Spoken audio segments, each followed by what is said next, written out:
Hi and good afternoon. Thank you for joining us today for our intercultural communication interview. So, my name is Muhammad Wan bin Nazmi and my colleague Muhammad Muklis bin Ahmad Sahiri. So, before we start our interview, can you introduce yourself first and a little bit background as a member of Dusun? Hi, my name is Fresca and Deborah, and I am from Kota Kinabalu, Sabah. So I was raised in Kota Kinabalu, Sabah since I was kid. Okay, thank you, Fresca. Now let's continue with our first question. First, have you ever changed the way you speak when you are with people outside the Dusun community, and why did you do that? Yes, I usually change the way I speak, especially when I'm with people outside from the Sun community, and because we know that not everyone can understand our dialect or language, so I usually use my Malay standard so that everyone can understand what I'm trying to say and trying to communicate with them. Okay, thank you. And have people not from Dusun change the way they speak when they are around you? Yes, I noticed that some people they are trying to adjust the way they speak when they are talking to me. Example like they are trying to slow down and not to use a formal language when they are talking to me. And I think it is very normal because we want everyone to understand each other better. Now, for the second question, in Dusun culture, are there any traditional way in Dusun culture, are there any traditional ways of greeting or showing respect? How do you decide when and how to use them, especially with outsider or tourists? Yes, in Dusun culture, we have our own ways how to respect other people. Example, like me, when I meet people elder than me, what we do is we try to nod our head a bit and smile to them. And not just that, at the same time, we say kopi bosian or kopi sanangan as to show that give greeting to someone to other people. So, kopi Vosian and kopi Sanangan means like we say hi and hello to everyone. But it turns different when we talk with people outsider or tourists.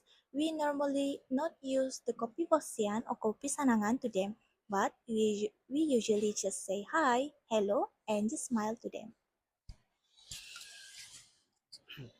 Okay.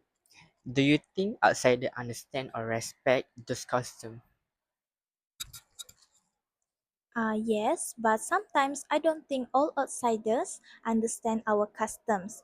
So, but they show very respect when we are trying to explain it to them nicely. Thank you. And now I will give it to Mukhlis for the third questions. Okay, thank you, Iwan, for the questions. I will be continuing it. For the third question, can you share a time when a cultural difference between you and someone from another background caused a misunderstanding? Yes. Okay, so after the semester break, I bring traditional Dusun food to my roommates like Dusun, Bambangan, and Tuhau. So one of my roommates said that the smell is very strong and feel a bit strange for them because for the first time they taste the food.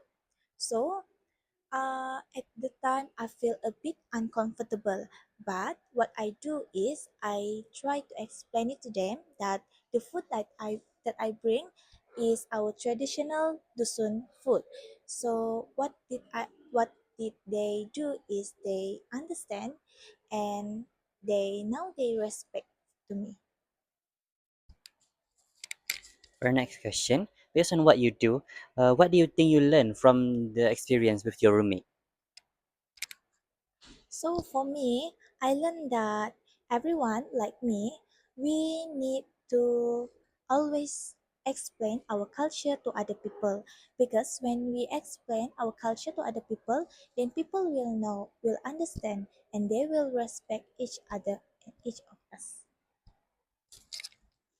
For the fourth question, do your traditional Dusun belief influence how you deal with conflict or forgive other people? Yes, in Dusun cultures teach us on how to avoid misunderstanding or avoid conflict with other people, and at the same time we try to manage our problem or solve our problem in a good way.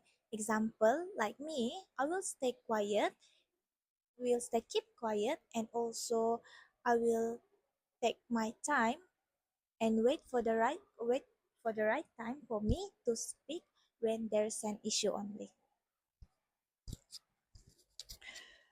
When you use the approach based on your cultural belief, do you ever get strange look from other people or you feel left out?